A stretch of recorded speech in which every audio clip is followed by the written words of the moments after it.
Hi ಎಲ್ಲರಿಗೂ. ಗಣೇಶ ಹಬ್ಬದ ಇಂದಿನ ಪ್ರಿಪ್ರೇಷನ್ ಏನೆಲ್ಲ ಮಾಡ್ಕೊಂಡಿದ್ದೀನಿ ಅಂತ. ಗೌರಿಗೆ ಸುಮಂಗಲಿ ಕಿಟ್ ತಗೊಬಂದಿದ್ದೀನಿ. ಅದಾದಮೇಲೆ ಗಣಪತಿಗೆ ಶಲ್ಯ. ಈ ಸತಿನೇ ನಾನು ಶಲ್ಯ ತಗೊಬಂದಿರೋದು ಒಂಥರ ಡಿಫ್ರೆಂಟಾಗಿರಲಿ. ಪ್ರತಿ ವರ್ಷವೂ ತಗೊಬಂದಿಲ್ಲ, ಬಟ್ ಈ ವರ್ಷ ತಗೊಂಡು ಬಂದಿದ್ದೀನಿ.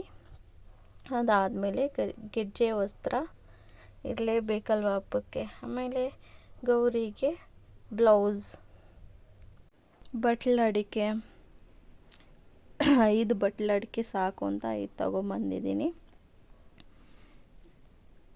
5 ಬಟ್ಲಡಿಕೆ ತಗೊಂಡು ಅದಾದಮೇಲೆ ಗಣಪತಿಗೆ ನೈವೇದ್ಯಕ್ಕೆ ಏನೇನೆಲ್ಲ ತಗೊಂಬಂದಿದ್ದೀನಿ ಅಂತ. ಕಾಬೂಲ್ ಕಡಲೆ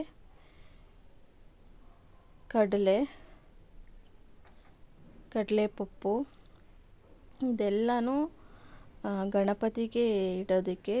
ಗೋಡಂಬಿ, ದ್ರಾಕ್ಷಿ, ಬೆಲ್ಲ, ಅವಲಕ್ಕಿ ಇದೆಲ್ಲ ನೈವೇದ್ಯಕ್ಕೆ. ಅದಾದಮೇಲೆ ನಾನು ಸ್ವಲ್ಪ ದೀಪಗಳನ್ನೆಲ್ಲ ವಾಶ್ ಮಾಡಿ ಅದನ್ನ ಈ ಥರ ಅರಿಶಿನ ಕುಂಕುಮ ಎಲ್ಲ ಇಟ್ಕೊಂಡು ರೆಡಿ ಮಾಡಿ ಇಟ್ಕೊಂಡಿದ್ದೀನಿ. ಇದೊಂದು ಜೊತೆ ಮತ್ತು ಚಿಕ್ಕದೊಂದು ಜೊತೆ ಅದನ್ನು ಸಹ ತೊಳೆದು ನೀಟಾಗಿ ಅರಿಶಿನ ಕುಂಕುಮ ಎಲ್ಲ ಇಟ್ಕೊಂಡು ರೆಡಿ ಮಾಡಿ ಇಟ್ಕೊಂಡಿದ್ದೀನಿ. ಅದಾದಮೇಲೆ ನಾನು ಏನು ಮಾಡಿದೆ ಅಂದರೆ ಹಣ್ಣುಗಳೆಲ್ಲ ನೀಟಾಗಿ ತೊಳ್ಕೊಬೇಕು. ಯಾಕಂದರೆ ಇದೆಲ್ಲನೂ ಗಣಪತಿಗೆ ಇಡೋ ಅಂಥದ್ದೇ. ನೀಟಾಗಿ ತೊಳ್ಕೊಂಡೆ. ಬಾಳೆಹಣ್ಣು ತೊಳ್ಕೊಂಡಿದ್ದೆ, ಜಸ್ಟ್ ಅದನ್ನು ಒರೆಸ್ಕೊಂಡಿದ್ದೀನಿ ಅಷ್ಟೇ. ಪೈನಾಪಲ್ಲು ಮತ್ತು ಬಾಳೆ ಎಲೆ, ಎಕ್ಕದ ಗಿಡದ ಹೂವು ಮತ್ತು ಎಲೆ, ಅಕ್ಷತೆ ಹಾಕೋದಕ್ಕೆ, ಮಲ್ಲಿಗೆ ಗೌರಮ್ಮನಿಗೆ, ಎಕ್ಕದ ಗಿಡದ ಹಾರ, ಎಕ್ಕದ ಹೂವದ ಹಾರ, ಆಮೇಲೆ ಗರಿಕೆ, ಶನಿವಾರ ಗಣೇಶನಿಗೆ,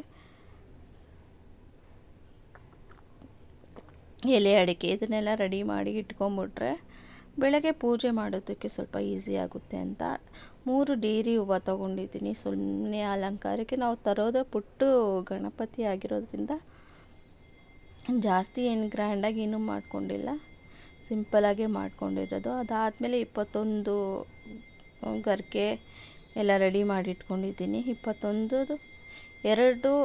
3 ದಳದ್ದು 21, 5 ದಳದ್ದು ಒಂದು 21, ಒಂದು 3 ಅರಿಶಿಣದ ಗಣಪತಿ ಮಾಡ್ತೀವಲ್ವ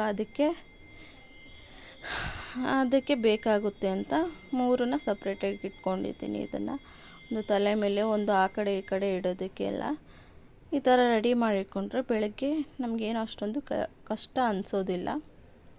ಬೇಗ ಮಾಡಿರ್ಬೋದು. ಚತುರ್ಥಿ ಟೈಮಿಂಗ್ಸ್ ಬಂದು 11 ಗಂಟೆ 3 ನಿಮಿಷಕ್ಕೆ ಸ್ಟಾರ್ಟ್ ಆಗುತ್ತೆ. ಆವಾಗ ಮಾಡ್ಕೋಬೇಕು.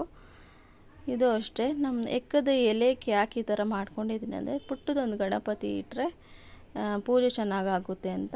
ಈ ವ್ಲಾಗ್ ಇಷ್ಟ ಆಗಿದ್ದರೆ ಲೈಕ್ ಮಾಡಿ, ಶೇರ್ ಮಾಡಿ, ಕಮೆಂಟ್